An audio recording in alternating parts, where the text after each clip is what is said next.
1947 में भारत स्वतंत्र हुआ, लेकिन ये स्वतंत्रता बड़ी चुनौती के साथ आई। देश अंग्रेजों से आजाद हो चुका था, लेकिन 562 रियासतें अपने भविष्य को लेकर असमंजस की स्थिति में थीं। इन रियासतों के पास 3 विकल्प थे: भारत में शामिल होना, पाकिस्तान में जाना या स्वतंत्र राष्ट्र बनाना। यदि ये रियासतें स्वतंत्र रहती तो भारत की एकता और अखंडता को गंभीर खतरा हो सकता था। इसी संकट से निपटने की जिम्मेदारी भारत के प्रथम गृह मंत्री सरदार वल्लभ भाई पटेल ने अपने कंधों पर उठाई।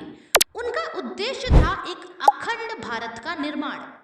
सरदार पटेल ने अपनी कूटनीति, दृढ़ता और राजनीतिक कौशल का उपयोग करते हुए अधिकांश रियासतों को शांतिपूर्ण तरीके से भारत में शामिल कर लिया। इनमें उन्होंने वीपी मनन के साथ मिलकर काम किया। अधिकांश रियासतों ने भारत में शामिल होने पर सहमति दे दी, लेकिन हैदराबाद, जूनागढ़ और कश्मीर 3 ऐसी रियासतें थीं जिन्होंने पटेल की कूटनीति और धैर्य की सबसे बड़ी परीक्षा ली और भारत में शामिल होने से मना कर दिया। हैदराबाद दक्षिण भारत का सबसे बड़ा और समृद्ध राज्य था, जहां निजाम शासन कर रहे थे। निजाम ने भारत में शामिल होने से इनकार कर दिया और स्वतंत्र राज्य रहने की घोषणा की। सरदार पटेल ने इस चुनौती को कूटनीति और सैन्य कार्रवाई दोनों से सुलझाने का फैसला किया। उन्होंने ऑपरेशन पोलो शुरू किया, जिसके तहत भारतीय सेना ने हैदराबाद पर नियंत्रण कर लिया। ये सैन्य अभियान मात्र 5 दिनों में खत्म हो गया और हैदराबाद भारत का हिस्सा बन गया। जूनागढ़, गुजरात की रियासत जूनागढ़ के नवाब ने पाकिस्तान में शामिल होने का निर्णय लिया, जबकि जनता भारत में शामिल होना चाहती थी। सरदार पटेल ने जनमत संग्रह कराया। जनता ने भारी बहुमत से भारत में शामिल होने का समर्थन किया। इस तरह जूनागढ़ भी शांति से भारत का हिस्सा बन गया। अब बात आई कश्मीर की।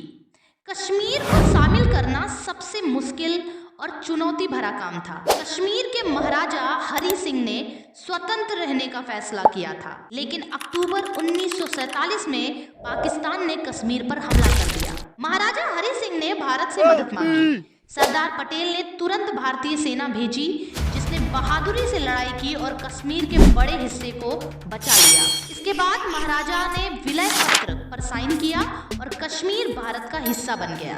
सरदार पटेल ने 562 रियासतों को भारत में मिलाकर एक अखंड और मजबूत भारत का निर्माण किया। उनके प्रयासों के बिना आज का भारत शायद कई छोटे छोटे राज्यों में बटा होता।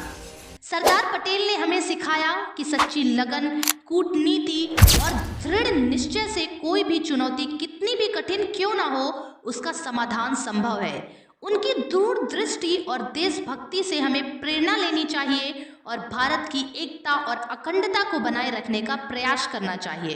एकता ही हमारी ताकत है और यही भारत की पहचान है।